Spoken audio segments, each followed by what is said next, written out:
From LEX 18, your official UK sports station for Big Blue Nation, this is BBN Tonight. Presented by Central Bank, the official bank of UK Athletics. Hey, what's up, everybody? Welcome into another edition of BBN Tonight. I'm Eli Gain. And I'm Keith Farmer. Tonight, the Cats take on the Crimson Tide for bragging rights at the top of the SEC. Both teams currently undefeated in the conference. It's a big game, tipping off at 9 o'clock inside Rupp Arena. And we are getting you ready for it. Our complete preview of Kentucky versus Bama begins tonight's Big Blue story presented by Baptist Health. Your Kentucky Wildcats coming off their best game of the season, an 18-point beatdown over Florida in Gainesville. Now, Alabama, they're coming off a big win of its own, a 4-point victory over in-state rival Auburn.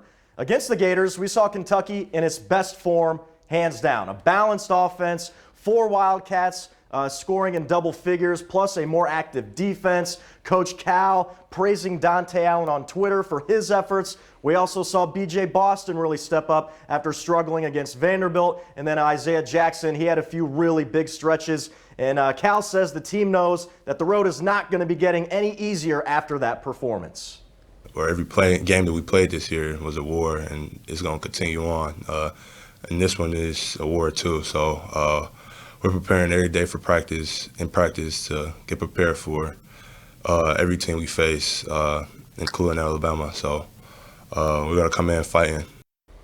And we saw some of that fight against Florida, guys diving on the floor, more aggressive rebounding. And Keith, the Cats have won 12 of the last 13 against the Tide, but this is a very good Alabama team in 2020. Yeah, it's going to be a lot of fun to watch. We're going to talk more about them here in a second, but I tell you, this Kentucky team does look like a different team at this point after that Florida game. I don't know that it was just Keon Brooks. I think these guys are really just finally coming into their own a little bit. Let's look at the numbers now, and Alabama really pushing the pace with over 77 possessions per game. That's compared to Kentucky's 71. Yeah. They're also firing up 29 three-pointers per game, 29.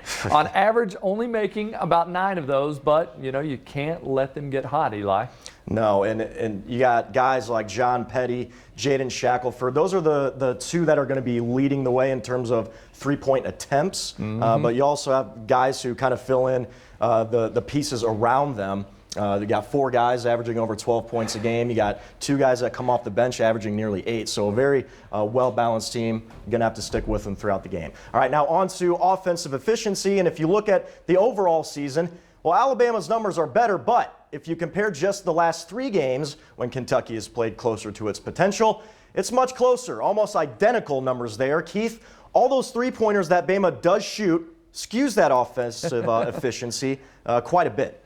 Yeah, and I think maybe Keon helps a little bit with this, but I also think it was the emergence of Devin Askew, the way he came on to be the point guard for this team. Now, the difference between offensive identity in the first 7 games versus the last 3 show a lot of growth and promise for Kentucky. Alabama head coach Nate Oates knows that too.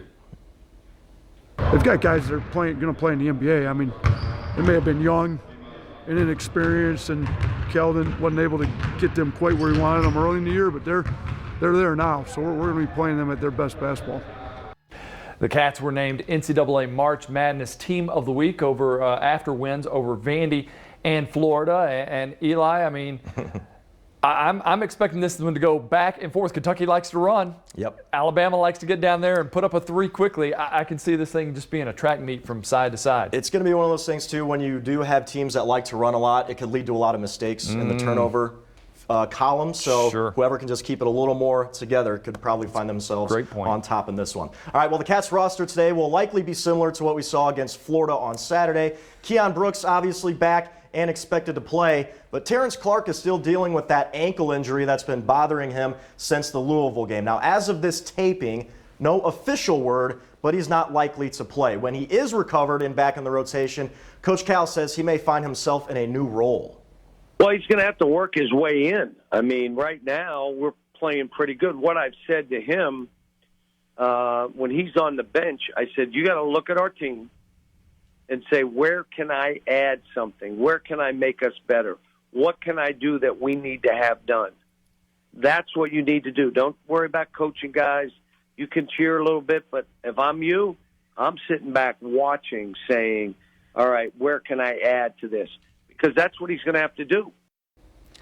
And that's a good point. That's what this program, that's what Coach Cal has been preaching ever since he got here, is accepting your role. And now Terrence Clark, yes, he is a young kid, but mentally, you got to have it up here, and you have to realize where you're going to fit into this team to make them succeed. I think that's where we found Devin. He was, mature enough at his young age to realize he needed to step back and go into a different role. And he even said it: if I had to be from the bench, whatever it had to be, I'm going to do it because I want this team to win. And so we're seeing that they're each learning their role, maybe a little bit longer than it's taken in recent years. But he's learned his role. Now it's time for Terrence to learn his whenever he is able to get back. For sure. All right, a sad note now because the BBN has lost one of its own. Two-sport athlete and Kentucky native Ben Jordan died on Monday. He was just 22 years old. The West Carter High School grad signed with the UK baseball team in 2018, but he also joined the basketball team last season as a walk-on. Mitch Barnhart, John Calipari, and baseball coach Nick Mingione all released statements on Jordan's passing, and our thoughts and prayers go out to Ben's family and friends and everyone who is hurting today.